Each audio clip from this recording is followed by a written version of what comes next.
Sorry, guys. The internet is playing tricks on us. We are going to call this part 2. So you have to rejoin.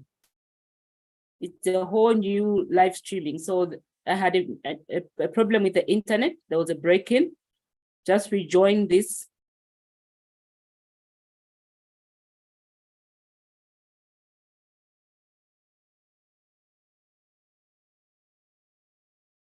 Today, the internet seems to be terrible, eh? I'm so sorry about that, guys. I am so sorry. Let's see. You can hear somebody saying there's no. Can you hear me now? Join in. We are in a new room. My internet service provider, I don't want to embarrass them, decided to switch me off. So we are still going to make sure that we proceed because we never give up. Until we achieve the goal, we never give up. Can you hear me now? Brilliant. Please like the video, share it. So I'm going back to the Zoom room and we are remaining with about 30 minutes. So let me get back to the Zoom room now.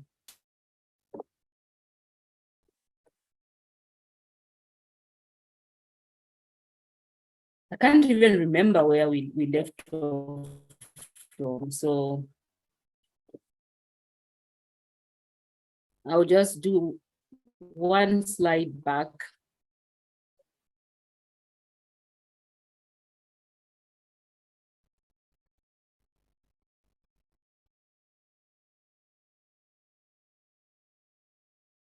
Okay, this one has come straight to the budget.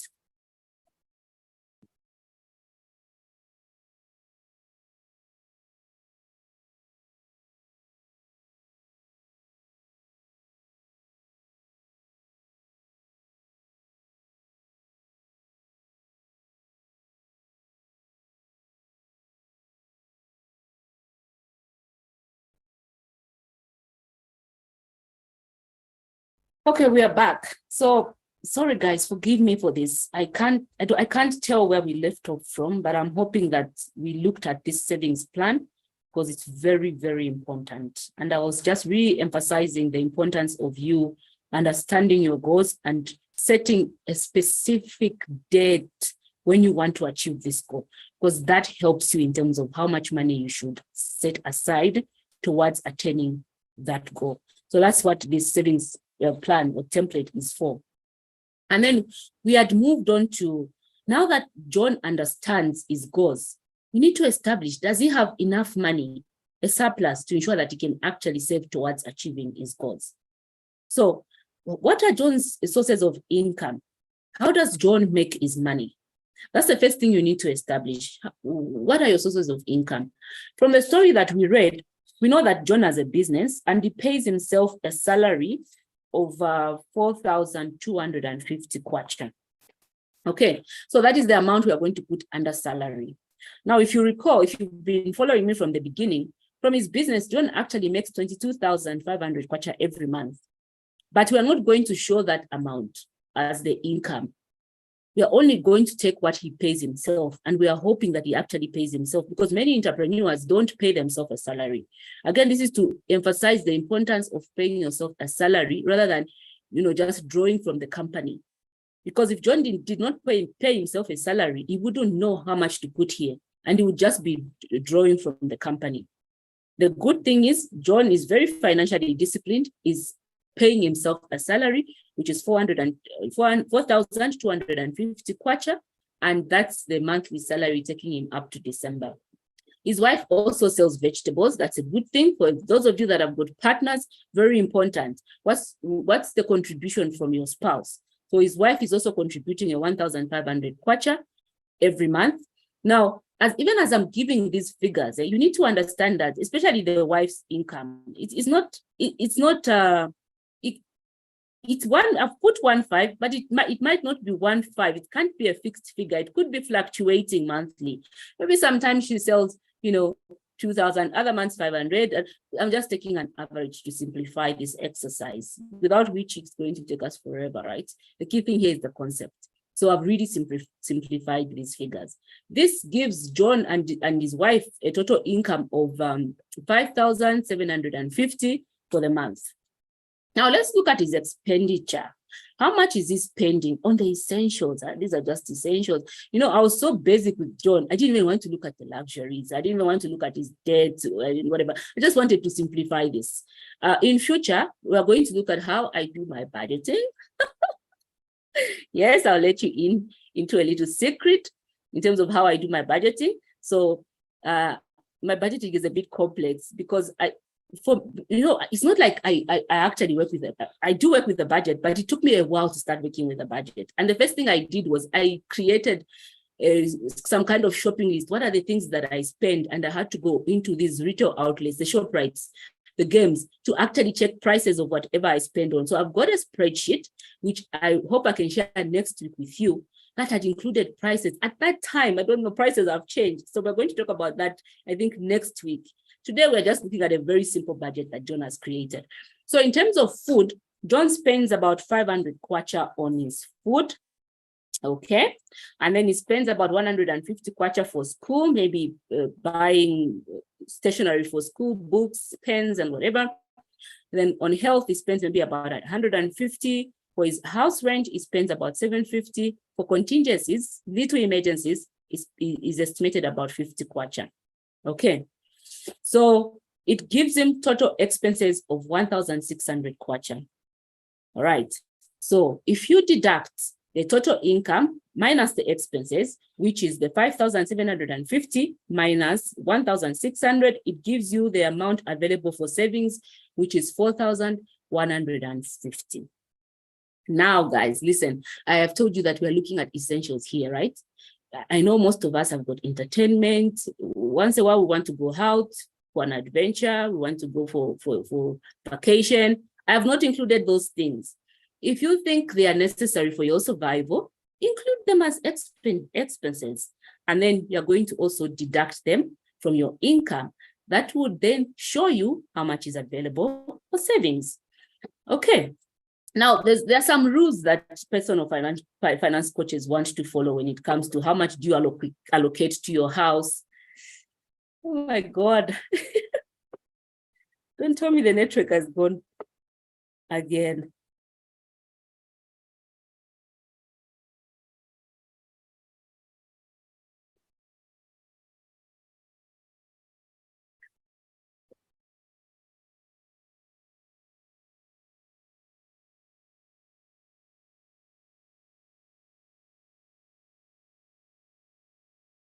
Sorry, guys. I can't. Now I don't know whether it's Zoom.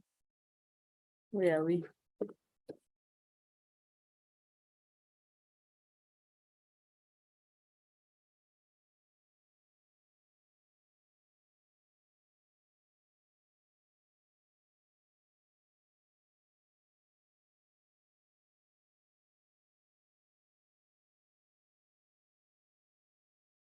Where are we? Okay.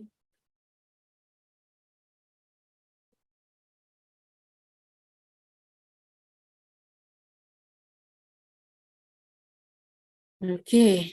Wow. Today the internet is acting up. Eh? We're not giving up. We have to finish this. So I think I ended with the amount available for savings, and that these expenses really depend on yourself, your family. What kind of expenditures do you spend on? This is just an example to illustrate whether John can actually, have a surplus that he can use towards his savings for his goals. And we've established his total income is 5,700 throughout the month up to December, and his total expenditure is 1,600.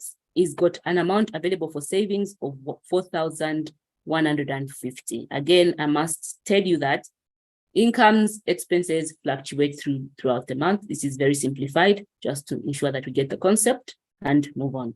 So now let's establish. If we move on to the next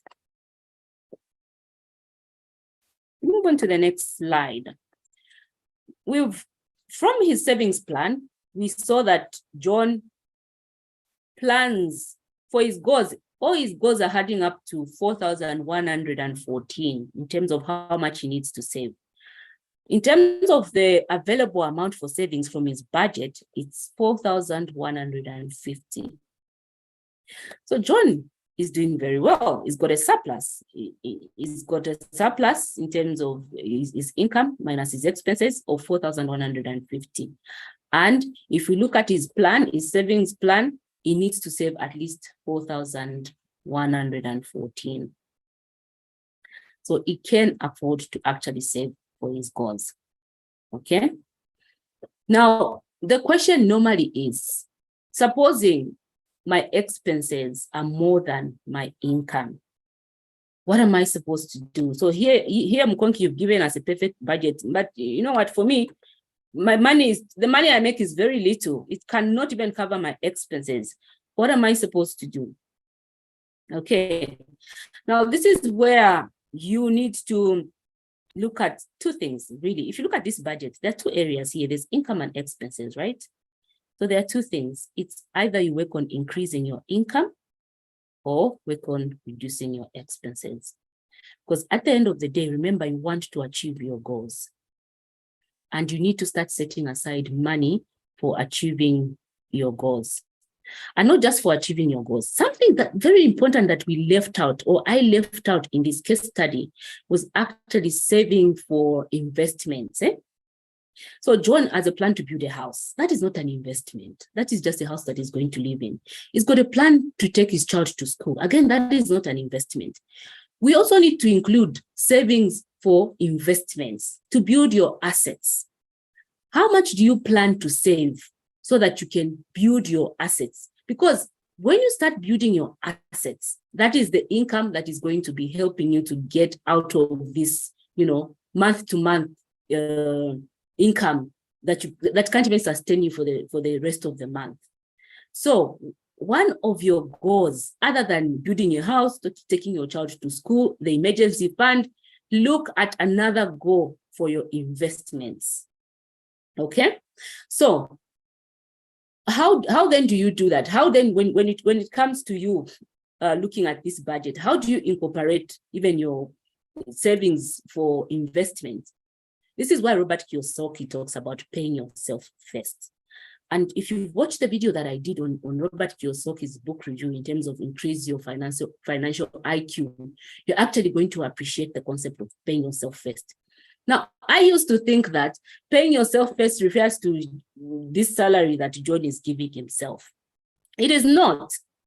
Right now, John is actually not even paying himself first, because pay yourself first means that you need to be able to reserve enough money for investments. So what we should have seen as part of John's expenses, even before he even looked at the food and education and what, is actually money for investments.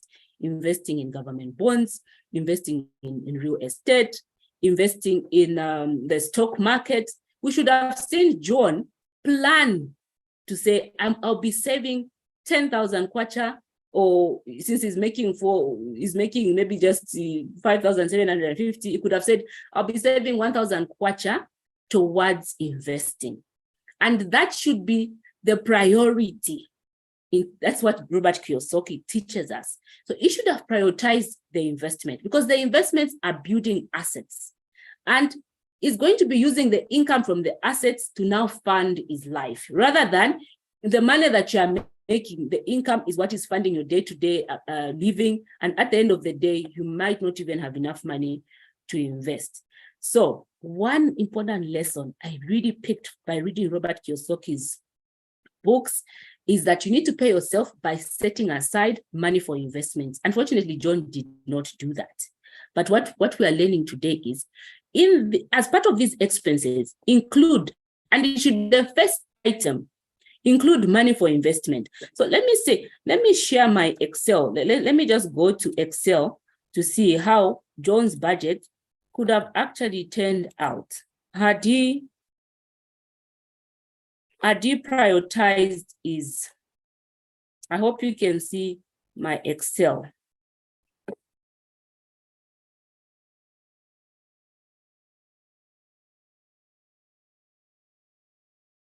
I hope you can see this. Let's just say part of John's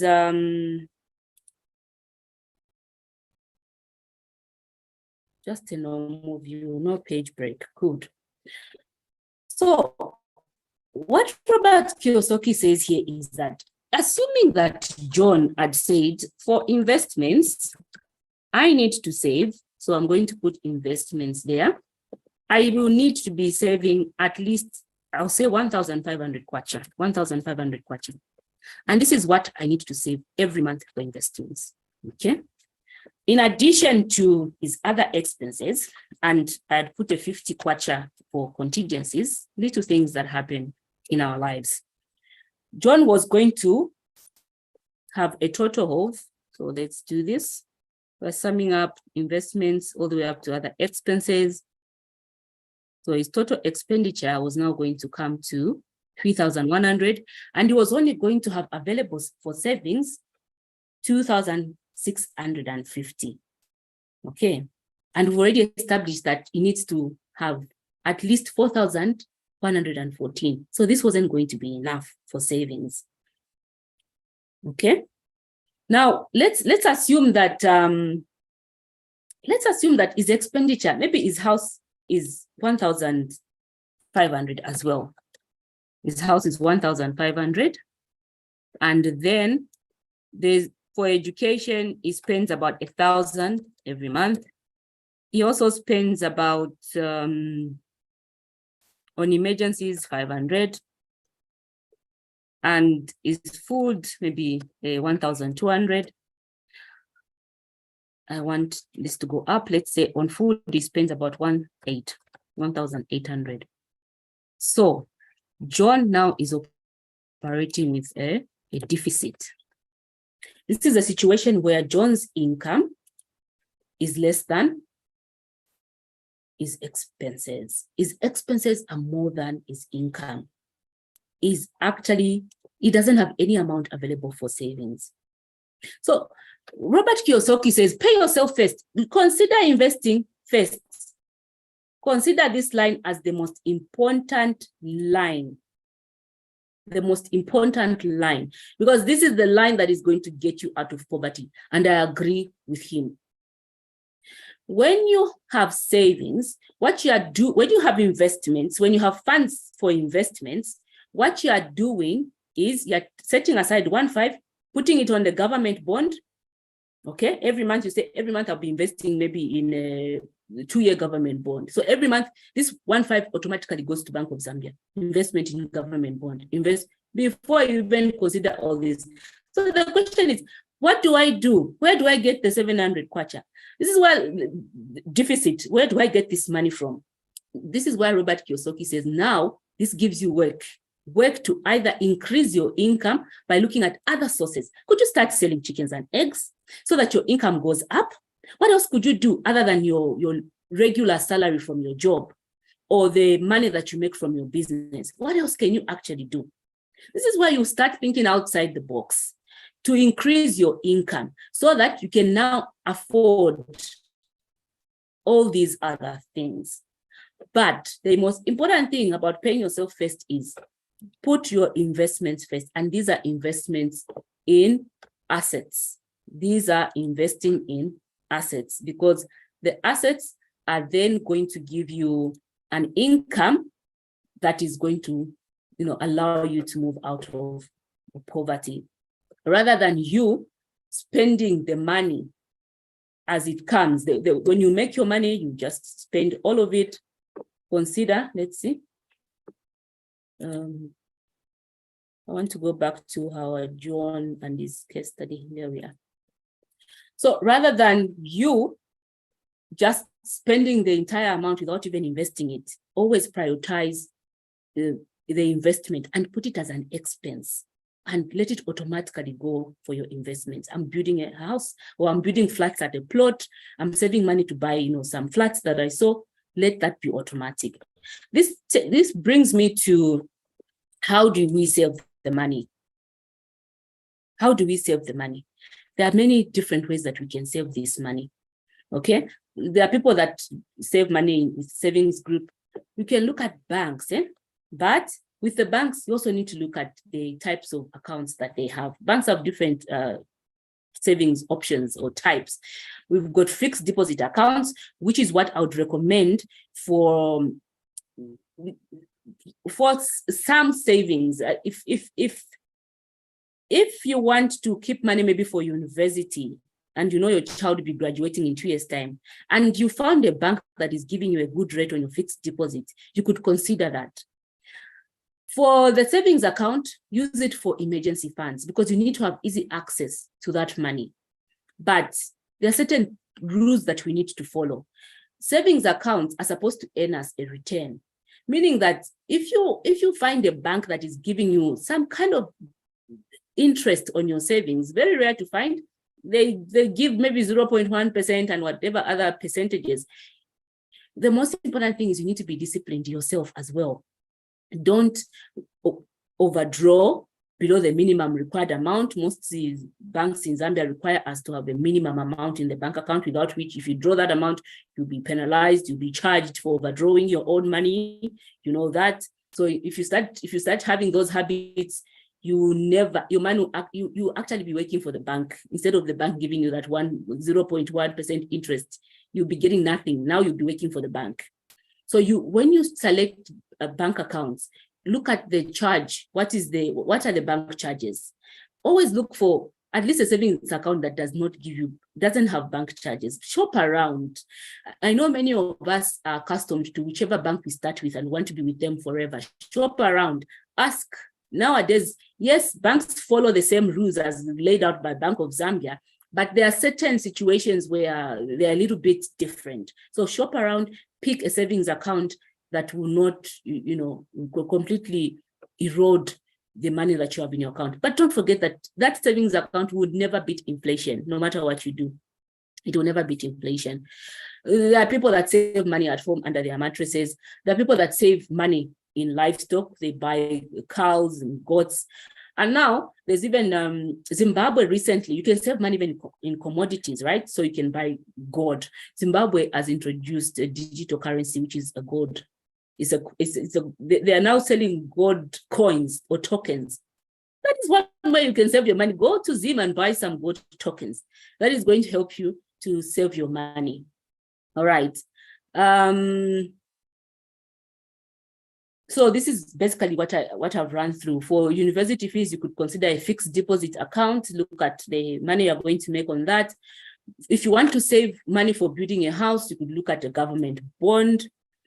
When you invest in a government bond, you'll be getting, biannual coupon incomes. That's a plus.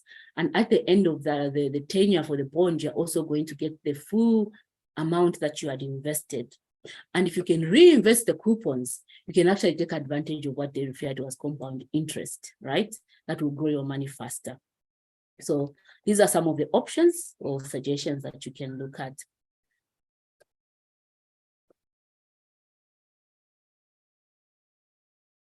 Okay. So where does money come from for savings? It comes from your ensuring that you are disciplined financially. It's either you increase your income or reduce your expenses. Okay. Some people say it's easier for you to reduce your expenses than you increasing your income. True. You could be frugal, not have your beer, not do your hair, not do your nails, and it will help you save. But I think working on earning more is the key. I think it's the key, because once you establish how to make much more money, that's it. You never have to think about saving and letting go of that beer. But you are now making more money, and that's more sustainable. That is what I think. Now, I want to share this video with you, which I shared with the attendants that attended this training, because it highlights the importance of discipline in whatever we are doing, even when we're trying to create savings, and especially save money for investment. It's a very hard thing to do. But Les Brown did this video. It's about a Chinese bamboo tree. You might have watched it, but if you've not, let's listen. It's about 5 minutes, I think. So I'm going to stay quiet. In fact, I want you to watch this video and let's see the lesson.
I'm not sure if this video is playing or not.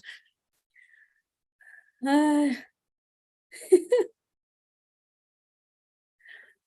not sure if this video is playing, but if it's not playing, I would ask you to go look for video on YouTube.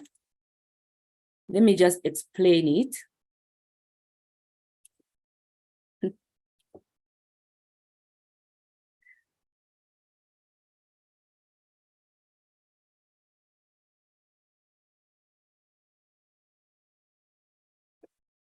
Okay, I'm not sure if this video is playing, but if it's not playing, Les Brown was talking about a Chinese bamboo tree. Okay, and that when someone plants a Chinese bamboo tree, this is a tree that is normally grown in China, in Asia.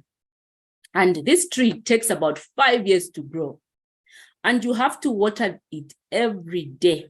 You should not skip a day. Once you plant the seed, you need to be watering this tree every day. But you know what? You will never see any progress until the 5th year.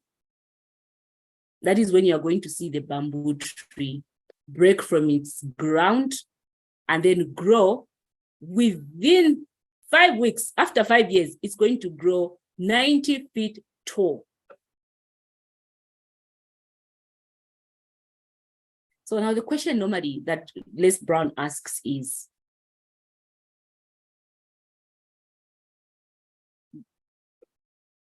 how many years does it take to grow 90 feet tall, this Chinese bamboo tree? Is it 5 weeks or is it 5 years? What's your answer? And the answer is it's 5 years. Because if this person had stopped watering this seed at any point, that Chinese bamboo tree would have never shot up after 5 years, within 5 weeks, to 90 meters tall. And so the lesson here is saving, investing requires discipline. You need to be financially disciplined. You might plant a seed and every day you are going back to look at it and seeing the progress. You want to look at, is there any progress? And people will even be laughing at you to say, but the key thing here is, you know that within 5 years, it is only going to take 5 weeks for that Chinese bamboo tree to grow to 90 meters tall. And so the key lesson here is, let's not give up. Some of these things are so hard to do, but it just requires us to be disciplined and know that within a matter of time, we are going to see the progress. So it's a very interesting video. I really encourage you to watch this video. So in order for you to achieve your goals, to save for your goals, you need to make sure that you are managing, for those that are in business, managing their businesses really well. For those that are not in business, are earning a salary, make sure that you're taking care of that salary really well. Pay yourself first, meaning that you need to set aside money for investments. All right. So now I'm going to leave you with some work. Go back and look at, I know last week you looked at your life goals. This week, I would like you to actually group them into emergency, short-term and long-term. Create your savings plan. Look at, when do you want to achieve this goal? How much will it take for you to achieve that goal? Okay, divide the amount by the month or the period. It will give you how much you need to save every month towards attaining that goal. And also create a budget for yourself. Income minus expenses. Prioritize your investments. Pay yourself first. All right. So this is all I had to share today. I know we had a bit of a hiccup in terms of the transmission. I hope next week is going to be smoother. So next week, I'm going to share with you, just budgeting, the way I do my budgeting. And for me, it was quite a complicated process because I had to establish the unit cost for each of whatever items I spend my money on. And it's still a work in progress. It is still not done. I'm now heading back to YouTube. So I'm going to stop sharing and I am going to head back into YouTube and see if there are any questions. Hi guys, can you hear me? Do you have any questions? Is there anything to say before we call it a day?